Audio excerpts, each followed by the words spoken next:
social media world, wherever you're tuning in from. I am doing another one of these free consulting sessions, this time with a buddy of mine named Sean McKinnon. He's a realtor with Keller Cityside. And how you doing this morning, man? Doing great. I really appreciate you taking the time to just work me through this and really help me understand what you do and how you help. No, yeah, glad to do it. And I will tell you the funny way that we met was how I tend to be, which is mouthy, ask questions. And we met at a realtor function for the Paulding County Realtors, where I asked the presenter a question that I didn't feel like he answered. You told me later on you didn't feel like he answered it, and then we ended up at breakfast at Chick-fil-A talking about AI and how you can use it, and from there we've been fast friends ever since. Absolutely. I'd shared that I was nervous about it and really didn't trust it, and then you had really encouraged me to get my feet wet, and I just promote it to everybody. I'm like, if you're not in it, you need to start. Awesome. It's a changer. Awesome. Well, we're going to do the same thing we did that morning, which is just have a conversation and show you how conversational data, the transcripts of what we talk about, is really how it is that you drive this process. So I'm going to start the same way we start with everybody else. Tell me what your biggest complaint is right now. My biggest complaint is I get busy with clients, and then my lead gen will slack. And then as the clients end up going to the closing table, I end up with no work because I was not consistently lead generating during that time. Because as a single agent, I only have so many hours in the day, and there's things that have to be done, things that must be done, things that should be done, things that I want to do, and things that are just out there. So when you say get to the closing table with your clients, when somebody comes in, they just take all of your attention until that closing is done, and then you find the next lead that is in the pipeline that's still alive, and you go through the process with that one, and so on and so forth. Yes, I'm predominantly a listing agent, so I do 7 listings to 3 buyers. So I can get super busy with listings, listing input, managing those listings, fielding the phone calls, answering the questions. And then once you go under contract on multiple listings at the same time, there's just a lot of stuff that I can get busy with doing. And of course, the lead gen is the quickest thing that just goes away. How do you manage how do you manage that process? Do you have a documentation system you use, a CRM that you store everything in, multiple pieces of technology that you use at one time? Well, I'm with Keller Williams, and we have a CRM called Command. That helps to manage the process and where you are in the system. And then I also have an assistant, a transaction coordinator. She handles making sure that things happen and I don't miss anything. She helps me manage all of that. But it is just, there's a lot that goes on. People think that realtors don't work a ton, and gosh, there's a whole lot. So it's fair to say that when you have your 7 listings at one time, there is absolutely nothing else that gets your attention. Correct. Everything else just goes on the back burner. How many listings would you like to do at one time? Oh, I would love to do 10 listings at a time. And how many closings per year would you like to have? Last year I did 20. This year I've set a extremely high goal of 60. Wow. So Okay. Triple. Okay. It's a pretty ambitious goal. So let's start to investigate why it is that might be kind of a bottleneck for you, right? Again, we're doing an investigative process. That's what the 5 whys is all about. It's about exploring what you're experiencing. It's not intended to give you all the answers. It's just intended to help you find where those answers might lie. So we're going to start to explore the immediate cause here. And let's just intuitively pick the first question that stands out, or if there's more than one question that you'd like to combine. But why does lead generation become the first activity to be dropped? Why does managing active listings consume more attention than you want and crowds everything out?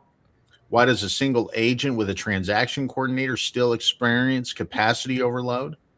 Why is there no system or trigger that maintains minimum lead generation independent of the current workload? Or why does the feast or famine cycle persist even as annual production goals increase in ambition? Of those 5 questions, which one stands out the most as being like, let's investigate that one? Looking at this, I think number 4, no system or trigger that maintains generation activity independent of current workload. Okay, perfect. So let's do number 4. And just like with anything else, we have defined the process in this AI employee. So it is trained to give us the analysis, develop those questions, and then we can start to go through this. So just like always, I'm going to turn on the voice recorder here so we can do text to speech. But the immediate cause really comes down to the fact that you have what we call a push system. And you saw this at one point with the other realtor that we did this with last week. And that is, you create capacity that you attempt to push out onto the marketplace. So in other words, you tell yourself, I'm here for clients, I'm here for listings, and I'm going to do everything for listings. So come in and fill that space. And it essentially creates a reactive environment to where you react to whatever is the loudest. Whoever's calling the right now about listing X is what it is that you focus on. The other way to look at this is that because you don't have that protected capacity, you're actually not creating a system that works around that bottleneck of time. So in other words, because you don't have a method to determine what is most important at one particular time, everything seems to be the most important thing at the moment that it's screaming for your attention. Does that seem like a fair way that you kind of work and react inside of your business? Yes. Sometimes I wouldn't say it's the absolute most important thing, but it's the nuisance. And I've found if I just deal with it now, get rid of it, it's not a constant nuisance that just keeps coming back. Gotcha. Okay. That's a good way to frame it. So we provide that analysis, and then again, it will, and we should have chosen one of these questions to add to it, which we didn't. So it kind of pulled the question from us. So that's an important thing to keep in mind about all of this too, is that like every human being, sometimes we skip a step, sometimes we forget a step, sometimes we forget to ask a question. This AI employee, and that's the benefit of AI, is that the more conversation you give it, the better inference it can get. So what we are able to define here without asking a particular question was that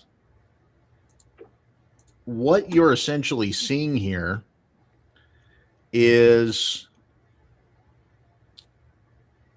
you have this belief about the way that you work. And honestly, I think it's fair to say that real estate in general are taught these sort of cultural expectations of you're on 24/7, the nuisance. If you get rid of the nuisances, you create more time for the things that matter most. And as a result, you're not actually focusing on lead gen as part of a larger system. So what I mean by that is I would say culturally, you're expected to do everything and you're supposed to be on all the time. The way that you phrased it was that if you just get rid of it, it can't bother you anymore. And then you move on to the next thing that's bothering you. And then when you get rid of that, you move on to the next thing that's bothering you. And when you get rid of that, You move on to the next thing that's bothering you. So in other words, you don't have a system for defining how long a task should work. You don't have a method or a personal policy that allows you to define what is valuable work, what is a valuable nuisance to solve versus what is not a valuable nuisance to solve. Is it fair to say that that is the case? Yes, absolutely. Perfect. Anything you'd like to add to that sort of analysis here before we choose the next why question that we want to investigate? Yeah, I would just like to say it's not that everything is a nuisance, but it's just like it just keeps pinging, hey, I need to be done. I need to be done. I need to be Yep. done. And it's just like done. Okay, let me just deal with it and it's out of the way. So yeah. So, and I think it's one thing that's important to add to this analysis here is the language that you've used. Yeah. And the language that you've used is kind of shifted from the point that we've talked about to the next point.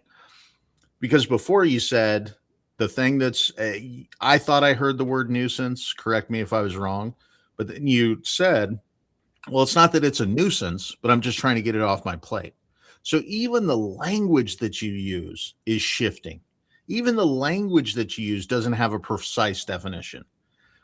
And you may not think that that language matters, but that language reflects the common sense that we have inside of our head.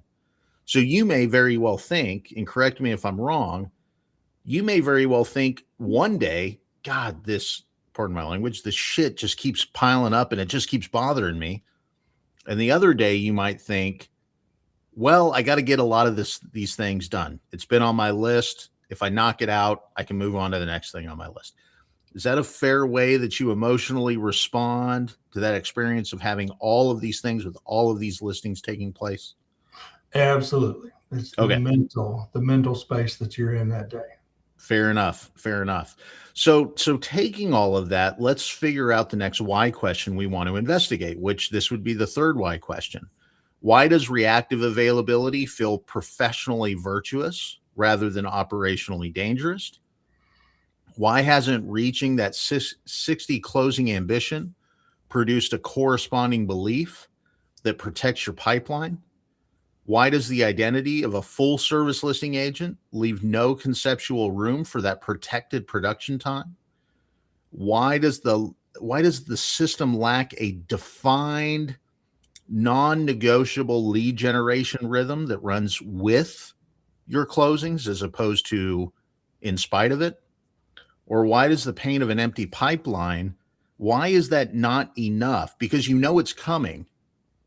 So why is that not enough to immediately take that action that you need to do your closings, your listings, and your lead generation at the same time? Any one of those questions stand out to you? What is the most important that we should investigate?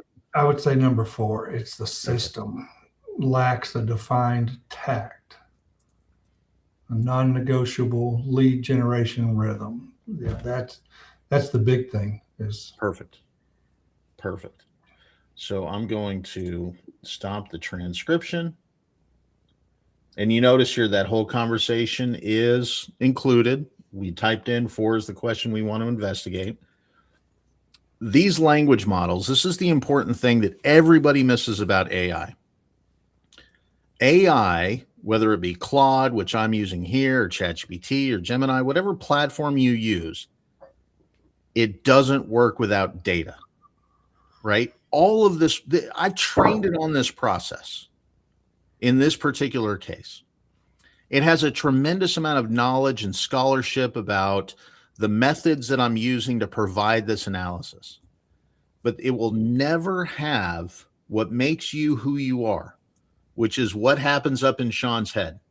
Your experiences are not known data and never will be unless you have these conversations. So for everybody watching, stop looking at AI as a technology that you don't understand. Start looking at it as a way to capture your conversations and get some analysis that helps you ask further questions and do better analysis. Get away from all of the techies out there that are doing all of the crazy stuff They've already done this. That's not what that's what they're not telling you. This is the stuff that helps you make AI much, much better. And honestly, Sean, this is the stuff that we did in Chick-fil-A that morning, right? We had Right. conversations. So again, back to the conversation here. We are now 3 why questions deep at this point. And now we're starting to get some good analysis here. All right. That lack of a defined, non-negotiable lead generation rhythm that runs parallel, that runs as part of your system. I don't even want to look at it in terms of a separate part of your business, because your business requires good closing work, good lead generation work, good customer service work. They're all part of the same system. But the lack of that definition of what your constraint really is means that you're adding more closings than your lead generation is actually able to process. So in other words, your lead generation is your constraint. And what you're essentially doing is having your lead generation pack everything else in to get as many closing clients as you possibly can. And you have the capacity because you have a coordinator to do all of these closings at once. But the problem is that you're not creating those consistent closings because your lead generation can't actually keep up. So in other words, you're having that lead generation do way more work than it needs to at the time it's working, and then it turns off and you can't do any more work as a result of it. And it's durable, as it's telling you here, because your language inside of your own internal dialogue, you're not even talking about your business to yourself, let alone anybody else, in a way that maintains that consistency.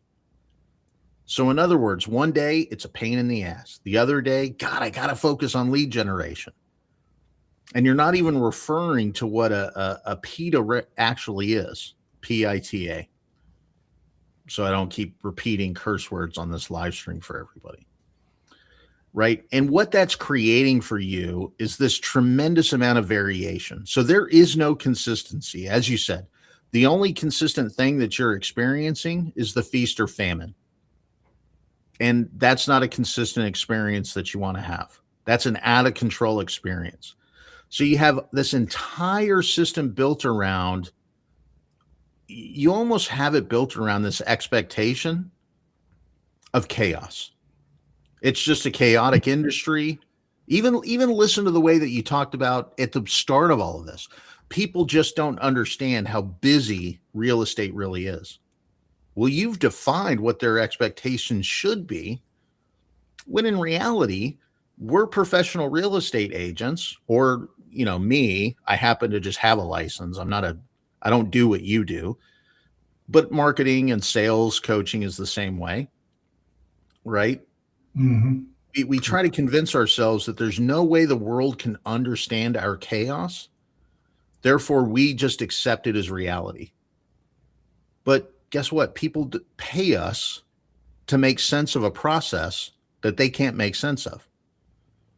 So you're almost building this self-fulfilling prophecy in the way that your language adds up to the way the system is built, or combines with the way the system is built. And that's resulting in variation that you just accept as truth. Anything off base there? Does that seem consistent with what you're experiencing?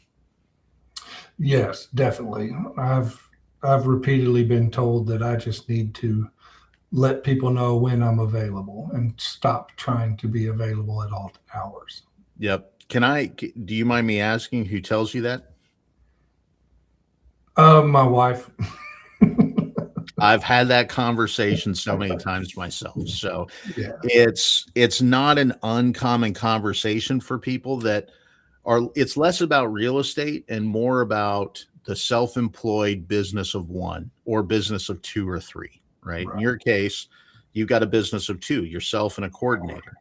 In my case, I've got a business of 3 to 5, depending on how many contractors we have at one point, that adds to our staff. So let's dig into that a little bit deeper. We can ask any one of these 5. Why is there no precise internal language or personal policy that is built to define value added work for you? Why does the daily relitigation of lead generation versus transaction pressure, why does that continue to happen in terms of, I'm going to transcribe this here and then come back to the questions. But why does that continue to technology? Click the right button. Why does that relitigation inside of your head lose space to kind of the conversation about the fixed rhythm? Why hasn't the predictable consequence of pipeline neglect been converted into an operating rule, a non-negotiating operating rule? So in other words, we're asking ourselves, we know what's happening. We know that it continues to be persistent. We know that there continues to be more variability than we want to have. Why hasn't that moved you to act? Why does the identity of a full service listing agent make it structurally difficult to install this protected time? And why is the emotional state, rather than a production standard, still the primary input signal for you to govern your daily activities? Any one of those 5 questions stand out as the one to investigate the most. And again, yeah, I think it was 3 and then maybe a little bit of 5. Okay. So let's ask the question here, focused on 3. Let's let 5 kind of influence the way we frame that question regarding our emotional state, and see what it is that we can produce. So, and if any of you are out there wondering, I use an app called Whisperflow that is able to capture our conversations. I've noticed that I can do these live streams on a Mac and be able to use Whisperflow. I've not had the same luck on a PC, just as a pro tip there. So, and again, I'm going to add to that. We want to focus on number 3 and let 5 influence how that question is framed. Okay. And then that really is the 5th question at this point. We've now gone through this conversation in just about 20 minutes. And the analysis that we're getting out of this is that consequence, that variability, that day-to-day experience that you're having is failing to produce what you need, which is kind of I don't want to say strict, but a firm working policy.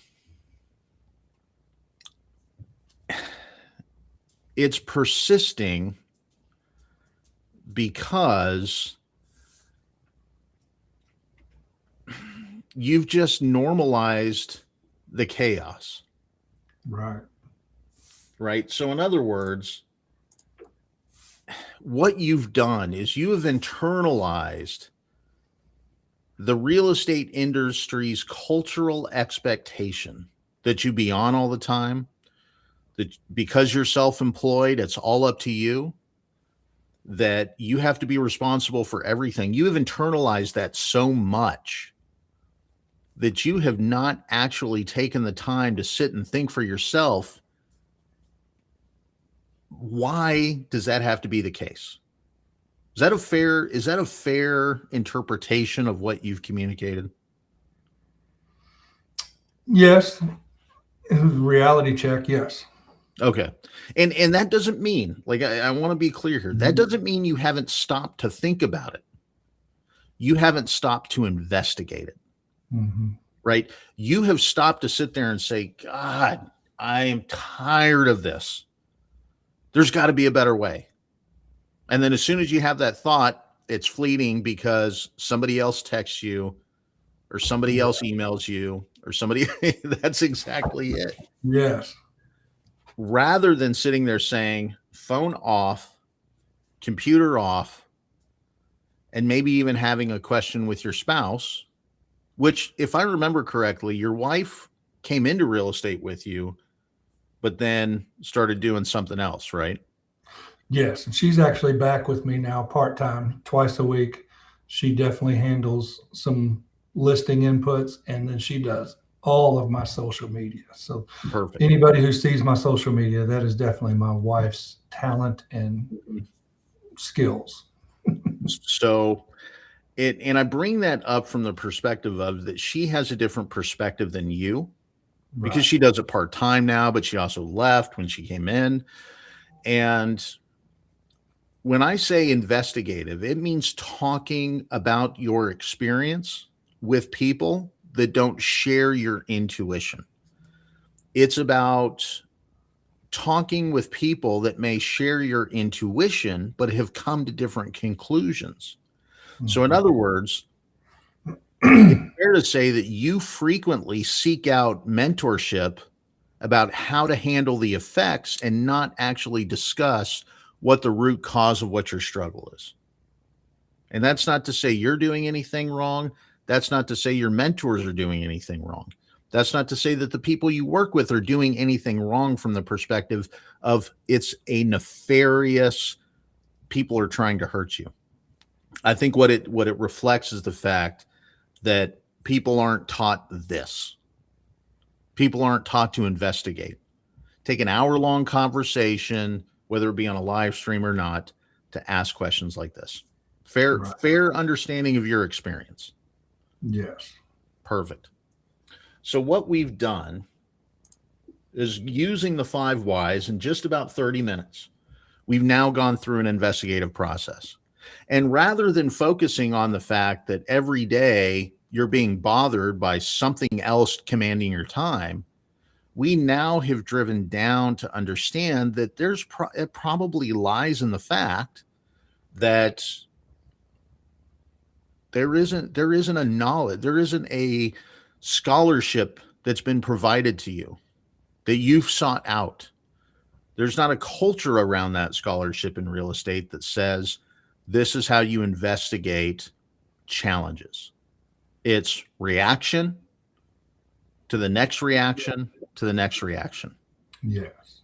So we've gone through the 5 whys. So we're going to say produce a report that I can use to create a current reality tree and evaporating cloud. Give it to me as an artifact, which, if you use Claude, artifacts are kind of like standalone documents that you can copy, paste, download, whatever it might be. So what we're asking for now is for Claude to give us that report so we can go create a new chat and use these very specific thinking processes that will help us identify the actions that we can take to start making an immediate change in what it is that you do, right? And while it's producing that report, for everybody out there watching, this is not an easy button. This is actually going to be very hard for you to do, Sean, but it's not going to be complicated. It's going to be simple. It's going to be like working out. Going to the gym, lifting weights, very simple. You know exactly what to do. You know exactly how to do it. You know how to be safe. You know where you can go do it. It's not complicated to go to the gym. But damn if it ain't hard to make a decision every single day to get on a treadmill, to get on a bench, to lift some weights. I know it, which is why it is I've got this, nice in shape dad bod. Yeah. I mean, I am a shape. It's round, right? That's because going to the gym is hard. Exercising is hard, but it ain't complicated. It's the same sort of thing here. We're going to identify the best way for you to build an exercise plan, which is what this process should do. It's going to tell you why it is that you're not exercising. The rest is going to be up to you at that point. So anybody in real estate, stop asking for an easy button. The stuff ain't easy.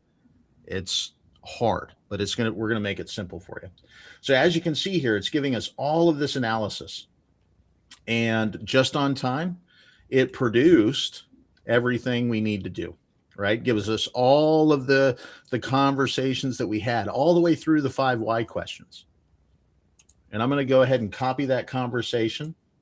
I'm going to create a new chat, and I'm going to say, use this simple prompt. Use this information I'm giving you to create me a current reality tree diagram and an evaporating cloud diagram. Inside of Claude, you can use this exact prompt every single time, but you have to provide the information that you used with the 5 whys. Otherwise, it's not really going to do much for you. The data is what matters most. I'm going to turn this model on to Opus 4.6. That's the more advanced model. It's going to give you a little bit of deeper analysis. And I'm even going to turn on extended thinking just because we want it to be treated as a more extensive task. So what Claude's going to do is read through all of this information that we gave it, and you can see it thinking right here using this prompt that we gave it. And then once this comes up, Sean, then we can start to talk about what this means and how it is that you can immediately start using it in your business. Good. While it's while it's doing that analysis, I'll talk about what we call the change sequence. The change sequence is a series of 3 questions: what needs to change, what things need to change to, and how to make change happen. Those questions have to be answered in order. And what oftentimes more people rush to is what changes I can make and how to make them happen, which is why it is people start searching out coaching that isn't aligned to them, why it is that they pay subscriptions for software and technology that they don't necessarily need, why it is that people go out there to try to implement social media practices that don't actually help them grow. And I know this is not to criticize Gary Vee, but that was one of the things. I know you were at the family reunion for Keller Williams, right? Yes. He stood up on stage and told people you have to do 51% of your time should be spent on social media. Do I remember that correctly? Yeah, it was like a huge amount of your time on social media. From his perspective, that is exactly correct. Because in his business, where I think he employs like 2,000 or 3,000 people, he has I think a 9-figure business. I mean, he's making millions upon millions of dollars a year. In his perspective, these questions have already been answered in terms of the position that you find yourself in now, the business of 1, the business of 2. Mm-hmm. But doing 51% of your work oriented towards generating attention online, it doesn't actually help you run a better business. It just helps you get more attention online.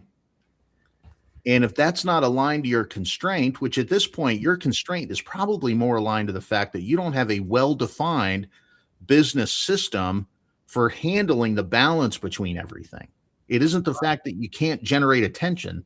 It's the fact that when you generate attention, it's at the expense of something else. And when you do something else like listings or or closing management, it's at the expense of another part of your business. Right. That's the fundamental problem I have with a lot of that sort of analysis, is that it's just not aligned to your constraint. It's not bad advice. It's just not your advice. And this entire process that we've gone through today is designed to provide your experience with the advice that is tailored to you. So I'm not telling you to do what I do in my business. I'm just telling you to think consistently with the way good businesses think, including people like Gary Vee, including the big multi-million-dollar real estate coaches out there. They have a simple thinking process in place. And that's essentially what we're designing here. So all of that makes sense while this process is kind of mapping itself out and giving us that analysis that we can look at. I mean, I'm asking you I'm asking you Yeah, for here, Sean, more than anything else. So yeah, I fully agree because if I was to just like cut all of my time and just pour it into social media, if it brought in leads, how would I handle them? yeah, Because I've got to have the systems in place to grow, because what I'm seeing is problems now at 20 are going to be double problems at 40, and they're going to be triple problems at 60. So, I mean, it's only going to compound. So, by building the house correctly, I can establish these patterns and these habits and these reality checks so that as I grow, I'm able to address problems efficiently, make the changes necessary, adapt it, and then move on to the next thing. So, I'm not continually fixing the same problem weekly, monthly, yearly. yeah, and that's it from a business perspective. Uh, W.E. Deming was the man that developed lean and really drove the creation of Six Sigma. I mean, there's a lot of people involved, but Deming is one of those global influential figures. And one of the things that he always talked about was that it's always more efficient, it's always more cost effective, it's always better to do things right the first time, because reworking something that you find is broken, there's a ton of opportunity cost, there's a ton of expense, there's the sunk cost you put in of building something that creates more problems, then there's the cost of fixing what you broke, and then there's the cost obviously of the time it takes away from focusing on those things that work. So that's you hit the nail on the head. It's better to do it now the right way. And the focus that I always try to, when you say that at a business of our size, doing things the right way means having good thinking processes in place. Mhm. It means having a good investigative and change sequence more than it is doing the right things every single time, because we're not. We just simply don't have the bandwidth to sit there and bring a room full of people together and solve all our problems at once. If we have a good thinking process and a good series of thinking processes, we can generally prevent problems from occurring. So, the current reality tree is how we explain the cause and effect of our root cause to the experiences that we have. So, your root cause is the cultural assumption that reactiveness is professional.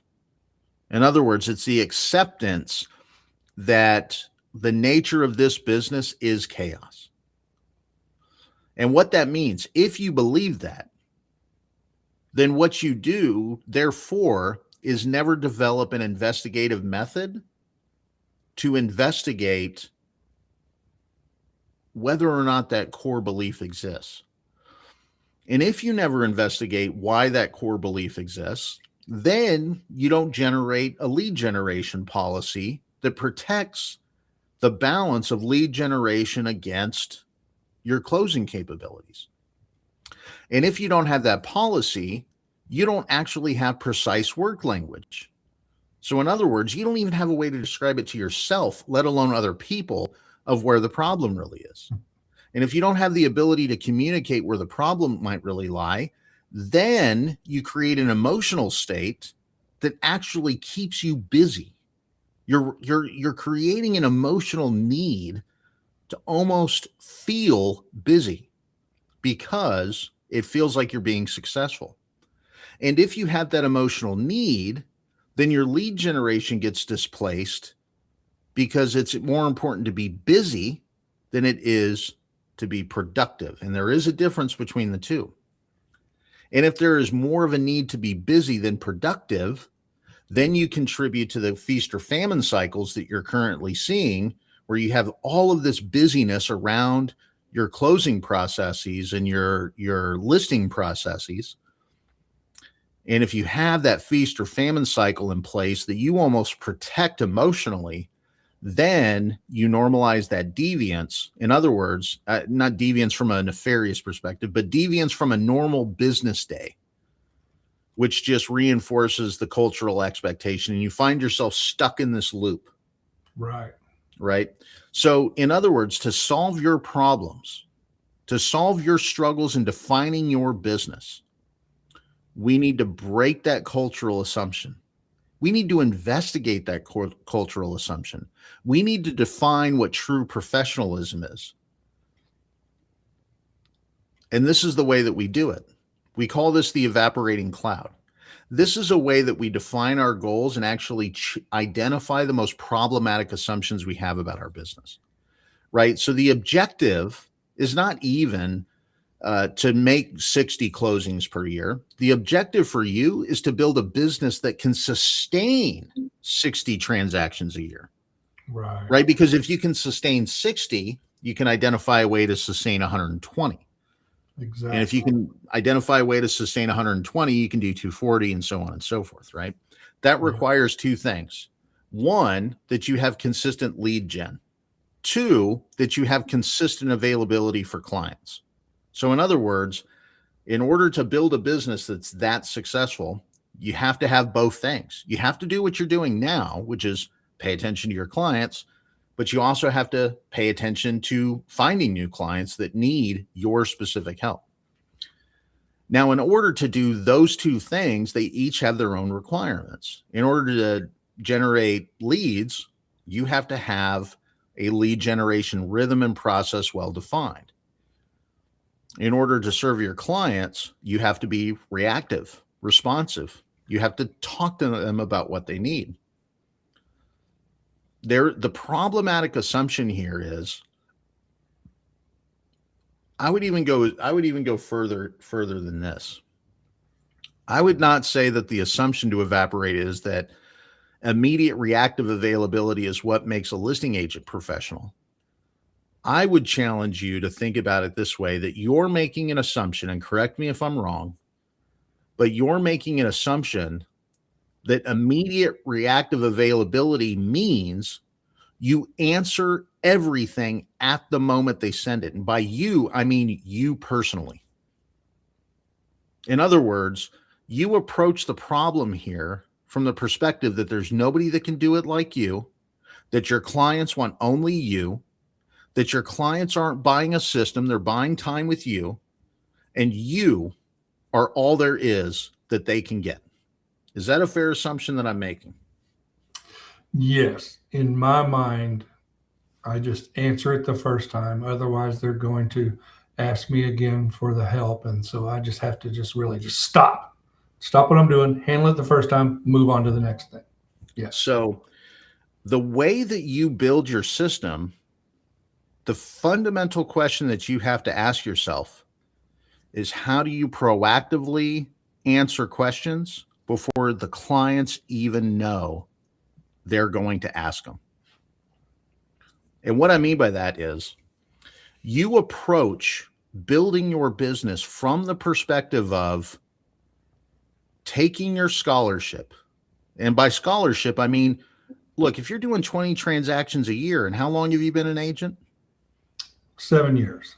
7 years. So you easily have over 100 conversations that you can recall back, correct?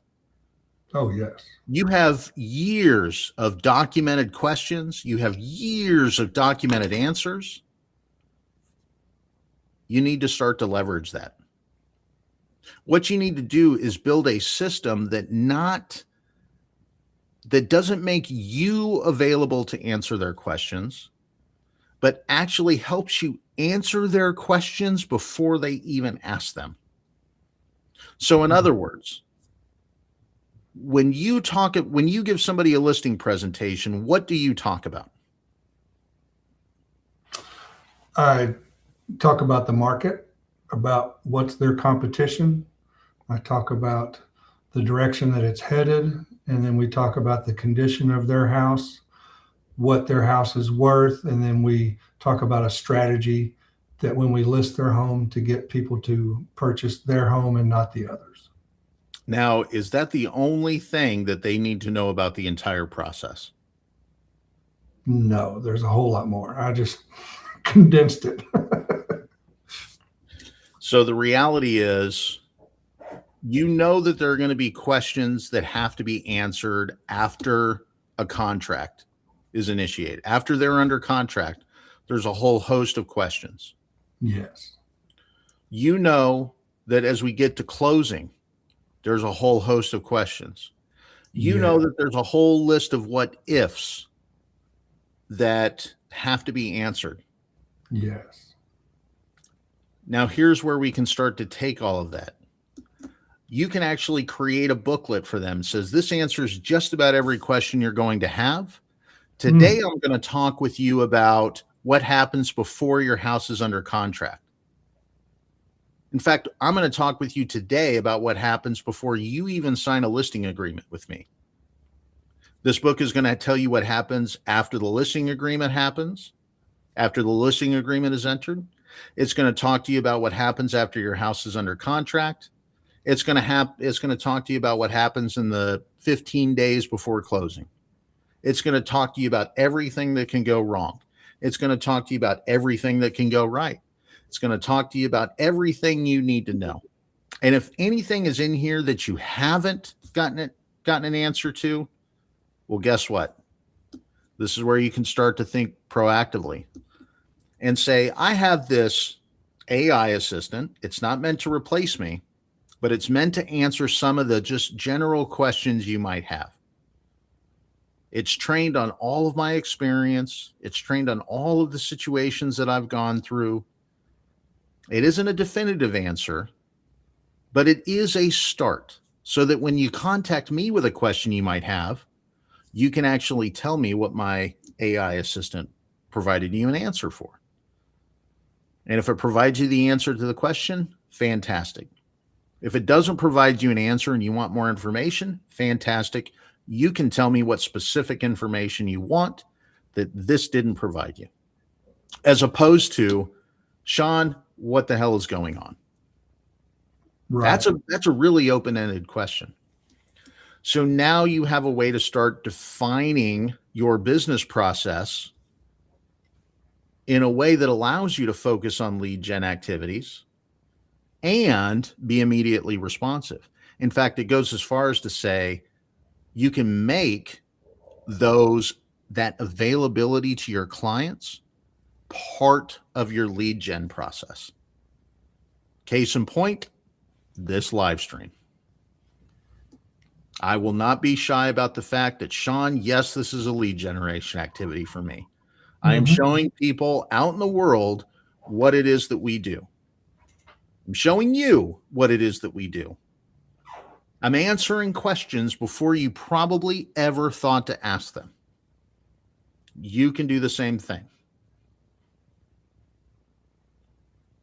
Absolutely. And the AI employee to handle those questions that are simple questions that literally is just a one sentence answer and then the phone call is over. But that whole distraction can cost me 10 or 15 minutes in my mindset, getting back on 100%. task. That's 100%. Because you know the beauty about that AI employee? It's trained the same way this is, by providing data. Conversation records. Now, obviously, you have privacy. I'm not asking you, and I'm not telling anybody out in the world to provide private financial data, to provide names. I'm telling you to provide experiences.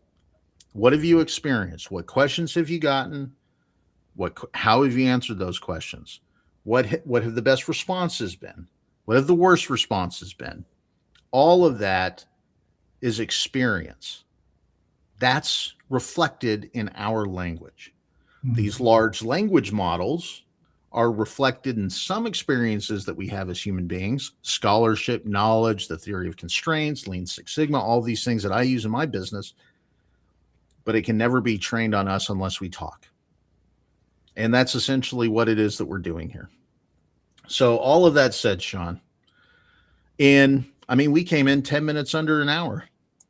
Do you have more clarity about your business in the last 50 minutes about what it is that you can do and how it is that you can do it than you had otherwise? Absolutely. Yes. Perfect. And does it seem pretty simple what you can do? It's very simple. It's just implementing. It's simple, but not easy. That's it. Simple, but not easy. And if you have simple, You have to make the choice on whether or not you're going to go to the gym or whether or not you're just going to sit on the couch and complain about how chubby you are, like I do. Right? Intellectually, I'm not very chubby. Physically, I need to go to the gym. Well, now you have the workout plan, and I'll send you all this stuff, Sean. But honestly, thanks for taking the time, man. I appreciate it. You helped me get better. Hopefully, I've helped you get better. Absolutely. And we can continue to rock and roll from here. So, what other questions do you have before we wrap this up? Just, I really don't have any questions. You really just given me a whole lot of information. I just really appreciate the call today and just the wisdom that you brought into it from outside. Again, you are a realtor, and it's just really cool how we met, and that lunch that day, you opened my eyes, and you just continually reveal more layers of AI and just how much it can help. And if we just use it correctly, it can help us unbelievably. I think it could also be a Facebook where it's just a time suck, and we just spend so much time wasting our time in AI. But using it wisely, putting the right information into it, I think is just amazing. And I really appreciate your time in doing this. Yeah, man. Again, thank you. We all win when we're able to do this stuff. So I appreciate you taking the time today. And anybody, if you're watching this and you get all the way here to the end, remember, we'll do it for you too. You just got to comment on the post below or send me a direct message or visit Cityside Agency, and we'll get you rocking and rolling. Sean, let's go out there and get you selling 60 houses this year. Thanks so much, Rob. All right, man. Talk to you.